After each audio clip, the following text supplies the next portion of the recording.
What's up, y'all? This is Francisco with Covenant Dispatch LLC, and once again, welcome back to my YouTube channel. So, in my last Q&A video, I asked some people to place in the comments any topics they want me to discuss in my videos, so that I can, always make content that is driven by my subscribers and those who watch my videos. So one of the things that I promised, I think 3 or 4 people commented and they asked me if I can make a video showing the interaction between the freight dispatcher, the freight broker, and the carrier in regards to the rate confirmation sheet. So I broke this video down into quick 5 steps. It's going to be really quick, explaining and illustrating the process of what happens, right? So just to lay out some understanding so you guys know, the rate confirmation sheet is also known as the load tender. It's the sheet that lists the address, the details of the load, the address of the pickup, the address of the drop off, the time, the date, the reference number for the load and everything like that. And most importantly, the rate of that load, right? So now step number one is negotiating the load, right? Negotiating the rate for that load. Now, obviously, either you're on a load board or you're speaking directly with a freight broker and you're negotiating the rate of a load for your carrier. Now, once that load is established, the freight broker is going to send you over what's called a carrier packet in the event that your carrier is not set up with them. Now, for the purposes of this video, I'm going to show you guys what it would look like if you're not set up, if your carrier is not set up with that broker, so that you guys can see a full illustration. Now, obviously, if your carrier is already set up with them, you don't have to worry about that. But let's say you're not. So usually what they'll do is they'll send you over a packet, either a PDF packet, or they'll send over even an electronic RMIS link. And in the electronic link, it's easier because you just click on the link and you can actually just fill it out right from your computer. But now, obviously, if they send you a PDF, you have to either print it out, fill it out with a pen, or fill it out with a pen, scan it back into your computer, and send it over to them, right? But you don't have to do that because it's the year 2022. So I'm going to show you guys how you can bypass all of that in one quick step. So step number 2 would be this, right? The freight broker sends you over the carrier packet if your carrier is not set up with them. So this is a PDF example. I'm not going to show you guys an electronic example because I already filled those out, so it won't let me, just to kind of not make it as complicated. I don't want to release some of the carrier's information, and there's really no way to access the electronic form without showing their information. So this is a packet that freight broker that I got set up with. They sent me over this packet, right? So this is what it kind of looks like. Obviously, you can see they want to get the carrier's legal name, the number of trucks, address, zip code, all that good stuff. And then they want every page to be initialed. Now, that's not for every single broker, but a lot of brokers have that. So here's to bypass the scan, print it out, fill it out with a pen, and scan it. This is how you can bypass that. You just come here. You're going to want to download that form, and then you're going to come here to what's called PDF escape. I'm going to highlight it at the top because sometimes these videos don't show my arrow. So as you can see, PDF escape at the top. So you're going to come here, and what you're going to do is you're going to upload that carrier packet, right?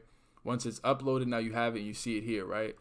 What you're going to want to do is come here to where you have to start to see right here. You need your initial. You're going to come to the left-hand panel. You see where it says text. I have it highlighted. Click on the text. Click on the PDF form.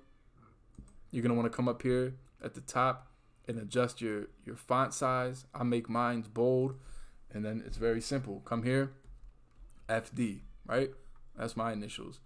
Right here it says, do you use a factoring company? You might want to use the freehand option on the left-hand panel. Freehand, circle yes. Maybe you want to circle or check this. You guys get the idea, right? Click back on text, fill out this, whatever you want to fill out. Now, obviously, I'm not going to put anything, right? I'm just showing you guys an example, but that's literally it. You come here, you fill this all out, place your initials. Once you're done doing that, you're going to come here to the left-hand panel. As you can see, I'm highlighting it. There's going to be a green check with like 2 arrows pointing down. You're going to click on that. It's going to download that same carrier packet. You're going to take that carrier packet. You're going to send it as an email back to the broker. And now the broker received it. And now they're going to establish your carrier in their system. Now, step number 3, the broker is going to send over the rate confirmation once you're set up. So the rate confirmation sheet, like I said, is also known as a load tender. Sometimes you might hear it being named as that, right? So let me show you guys an example. Let's say I'm a freight broker. I'm going to come to my emails. I'm going to send it to myself so that you guys can see an example. I'll put Raycon in the subject line. Then I'll put please sign and send back. Usually the broker will tell you that, hey, please sign it and send it back so that I can establish it, right? So we're going to take this rate confirmation right here as an example, and we're going to send it to myself. Now, you as a dispatcher, obviously the email would pop up like this, right? So you click on it. The broker just sent you the Raycon. Click on it, open it up.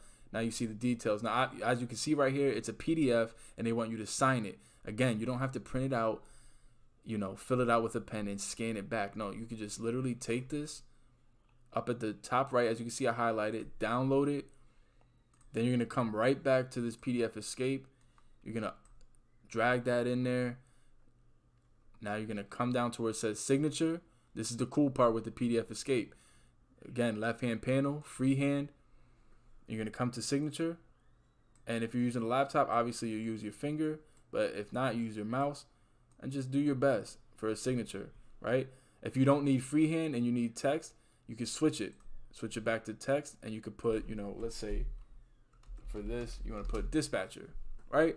And then you just fill out the rest, and that's it. Now you download it. Remember, again, left-hand panel, click on download. Now it's downloaded. You come back to your email. You respond to that email, and you drag that in there. Send it back to your broker. Now the broker is going to receive it. It's going to look like this. They're going to open it up, and voila, there it goes. Your signature and all the information. Obviously, you're going to fill out the whole thing, and then you're good to go, right? Now, step number 4, the load is established. Now you want to send that information to your you want to send that dispatch information to your carrier. Now, as a part of my course, I explain how you can utilize Connect Team to organize all of your loads and your dispatch information. But if you're Stone Age, or if you don't want to, you know, utilize any TMS system or anything like that, all you really have to do, I'll show you guys a way that you can bypass that. You're gonna come here, utilize page. I'm deleting that last page because you don't really need it. You're gonna come right here and you're gonna use not text, not freehand, but whiteout. And you're gonna come here and literally white out everything that doesn't have to do with the instructions of the load. Because remember, if your driver that you're dispatching for is not an owner operator, that means they cannot see the payment information of this load. All they can see is the details. So you just take the whiteout and literally white out everything but the details of the load. Now that you have the details of the load, once again, you're going to come here to the left-hand panel, download it, right? And then there you go. It comes like this. And then now you can take this, you can email it to your driver, you can text it to your driver, however you want to do it, and they'll have all the details for the load. And then step number 5, from this point on, all you're doing is facilitating this load. You're calling up on the driver every once in a while to get an estimated time of arrival, either to the pickup or the drop-off location, so that you can effectively communicate that with the freight broker, just to keep everything organized and professional, right? So that pretty much sums it up. Like I said, I'm not trying to sell you guys my course. That's not my objective. If you guys been watching my videos, you see I give away a lot of courses, and I charge very cheap compared to a lot of people. So it's not that I'm trying to do that. I'm just letting you guys know, if you want to see a more detailed step-by-step how I utilize Connect Team to do that, it's in my course. The link will be under this video to access that course. But I hope this helped you out in getting an understanding of the interaction that happens during the process of a load. Some dispatchers do it differently. That's okay. Everybody has their way of doing it. This is how I do it. Maybe as you continue to do it, you'll find a better way that works for you. But I do hope this video helped you out and answered any questions that you had. Please, in the comments, place your thoughts and opinions on this. And please also remember to like, share, subscribe, and hit that notification bell for future videos. I'll check you guys out in the next video.